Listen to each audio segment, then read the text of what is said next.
बार नारद जी जा रहे थे और वहां एक मोची जूता सिल रहा था। तो नारद जी को देखकर मोची बोला, हे नारद जी बताओ हमें भगवान कब मिलेंगे। वो जूता सिलता और भगवान का नाम जपता, नारायण नारायण कब मिलोगे दीनानाथ, कब कृपा करोगे दीनानाथ। रोता और जूता सिलता जा, काम करता और भगवान के लिए रोता जाता। नारद जी से कहा कि बताओ नारद जी आप तो भगवान से मिलते हो, बताओ हमें भगवान का दर्शन कब होगा। नारद जी बोले अभी मैं जाकर पूछ के आता हूँ। नारद जी आगे चले तो जंगल में एक महात्मा जी ध्यान लगाए बैठे थे, बड़ी बड़ी जटाएं, बड़े बड़ी दाढ़ी। उन्होंने भी कहा महाराज बताओ भगवान कब दर्शन देंगे। नारद जी बोले एक ही प्रश्न दो लोगों का है, जाकर अभी पूछता हूँ। नारद जी गए भगवान के पास और भगवान से कहते हैं प्रभु दो भक्तों से हम मिलकर आ रहे हैं। अच्छा तो क्या चाहते हैं वो भक्त। नारद जी ने कहा वो ये चाहते हैं कि आप उन दोनों को दर्शन कब देंगे। तो नारद जी से भगवान ने कहा जाओ दोनों से कह देना कि पीपल के पेड़ में जितने पत्ते हैं, पीपल के पेड़ में जितने पत्ते हैं उतने जन्मों के बाद हम दोनों को मिलेंगे। अब बताओ पीपल के पेड़ में पत्ते कितने हैं, हजारों लाखों, और भगवान कह रहे हैं मतलब इतने जन्मों के बाद। अब नारद जी आए सबसे पहले बाबा जी के पास।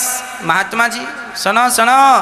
महात्मा जी बोले हाँ हाँ बताओ क्या कहा भगवान ने। तो कहा नारद जी ने सुनो भगवान ने कहा है कि इस पीपल के पेड़ में जितने पत्ते हैं उतने जन्मों के बाद आपको मिलेंगे। बाबा जी का मनोबल गिर गया, अरे राम राम एक जन्म तो कट नहीं रहा और ये लाखों जन्म बाद भगवान मिलेंगे। नारद जी ने कहा भगवान ने कहा तो ऐसा ही है। तो बाबा जी ने कहा नारद जी फिर ये माला वाला आप लो, अब ये हमारे बस का नहीं है, इतना इंतजार कौन करेगा। हमें तो लगा इसी जन्म में मिल जाएंगे भगवान। इस सोच से हम आए थे, अपनी दाढ़ी बढ़ा ली है बाल बाल सब और जंगल में ही तपस्या करने लगे। पर भगवान कह रहे हैं लाखों जन्म, इतना नहीं होगा। जा रहे हैं अब हम घर, पत्नी बच्चों को छोड़ के आए थे, अब उन्हीं को देखेंगे। जा रहे चले गए बाबा जी। अब नारद जी को लगा हे भगवान जब इन ज्ञानियों का ये हाल है तो पता नहीं मोची सुन के क्या करेगा। नारद जी गए, मोची ने कहा बताओ भगवान कब मिलेंगे। तो उस नारद जी ने कहा इस पीपल के पेड़ में जितने पत्ते हैं इतने जन्मों के बाद भगवान तुम्हें मिलेंगे। ये सुन करके वह मोची पीपल के पेड़ में चढ़ता उतरता और नाचने लगा। नारद जी बोले क्यों नाच रहा है। भगवान से नारद जी ने कहा क्यों नाच रहा है। मोची ने कहा नारद जी अरे इतने जन्मों के बाद ही सही कम से कम भगवान को याद तो है कि किसी भक्त को जाकर दर्शन देना है। ये सोचकर वो चढ़ता उतरता और वो चढ़कर उतर रहा था, भाव में डूब गया, प्रेम में डूब गया और उसी क्षण उसका पांव फिसला, पेड़ से नीचे गिरने लगा। तुरंत भगवान ने प्रकट होकर उसने अपनी गोद में भगवान ने थाम लिया। तुरंत भगवान प्रकट हो गए और मोची ने दर्शन किया। नारद जी बोले हे भगवान ऐसे में तो हमें कोई कुछ भी कहेगा। आपने अभी कहा था कि हम करोड़ों लाखों जन्म बाद मिलेंगे पीपल के पत्ते में, पीपल में जितने पत्ते उतने जन्मों के, और आप अभी आ गए। आप झूठ बोलते हैं भगवान से कहा नारद जी ने। नारद जी से भगवान ने कहा ना मैं झूठ नहीं बोलता। तो आपने तो कहा था इतने जन्मों बाद मिलूंगा और आप तो अभी मिल गए। तब भगवान ने कहा नारद जी इसके भजन की, इसके प्रेम की और इसके समर्पण की जो रफ्तार थी, यदि ये उसी रफ्तार से चलता तो इसे लाखों जन्म लग जाते मुझ तक पहुंचने में। पर इसने जब सुना कि भगवान मिलेंगे, इससे इसने इतने कम समय में इतना प्रेम इसके हृदय में उमड़ा, इतना स्नेह उमड़ा और इसने अपने आप को इस प्रकार समर्पित कर दिया कि मेरे भरोसे पेड़ पर चढ़ने उतरने लगा। तो मुझे इसकी भक्ति की हठता देख करके मुझे इसी जन्म में आकर के से दर्शन देना पड़ा। इसको और सरल उदाहरण से हम आपको समझाते हैं। यहां से हमें माना कि दिल्ली जाना है। अब दिल्ली जाओ तो पैदल कोई जाए और कोई साइकिल से जाए और कोई मोटरसाइकिल से जाए और कोई कार से जाए और कोई हेलीकॉप्टर से जाए, तो बताओ जल्दी कौन पहुंचेगा? हेलीकॉप्टर से। और सबसे आखिरी में कौन पहुंचेगा? जो पैदल जा रहा है। तो मंजिल तो उतनी ही थी, दूरी तो उतनी ही थी, पर साधन बदल गए। कोई साइकिल का साधन, कोई पैदल, कोई गाड़ी, कोई हेलीकॉप्टर। तो साधन यदि अच्छा है तो मंजिल जल्दी मिलती है, साधन अच्छा नहीं है तो उसी मंजिल तक पहुंचने के लिए समय भी लगता है। हाँ या ना? है ना?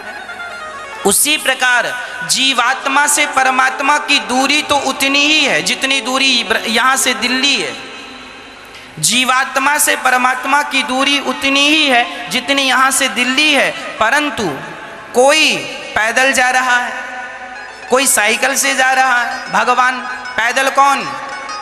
सवेरे 2 अगरबत्ती जला लिया, बस हो गया। माँ 10 बजे उठते हैं, 11 बजे तक नहाया, 2 अगरबत्ती जय जगदीश हरे।